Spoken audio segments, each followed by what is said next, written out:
రాష్ట్ర వ్యాప్తంగా రాత్రి 11 గంటల తర్వాత థియేటర్లు, మల్టీప్లెక్స్లలో 16 ఏళ్ల లోపు పిల్లలను సినిమాలు చూడనివ్వరాదని తెలంగాణ హైకోర్టు ఆదేశించింది. చైల్డ్ సైకాలజిస్టులు, ఇతర సంబంధిత పక్షాలతో సంప్రదింపులు జరిపిన తరువాత కోర్టు ఈ ఆదేశాలు జారీ చేసింది. థియేటర్లు, మల్టీప్లెక్స్లలోకి పిల్లల ప్రవేశాన్ని నియంత్రించాలని, ఉదయం 11 గంటల తరువాత లేదా రాత్రి 11 గంటల లోపు మాత్రమే అనుమతించాలని రాష్ట్ర ప్రభుత్వానికి సిఫార్సు చేసింది.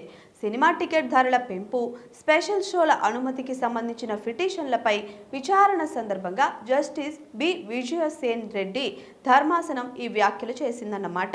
ముఖ్యంగా అర్ధరాత్రి దాటిన తరువాత లేదా తెల్లవారుజామున పిల్లలు సినిమాలు చూడడానికి బయటకు వెళ్లడం వారి శారీరక, మానసిక ఆరోగ్యంపై హానికరమైన ప్రభావాన్ని చూపుతుందని కోర్టు నొక్కి మరీ చెప్పిందండి. అర్ధరాత్రి సమయాల్లో సినిమాలు చూడడం వల్ల పిల్లల ఆరోగ్యం దెబ్బతింటుందని పిటిషనర్ తరఫు న్యాయవాది వాదించారు.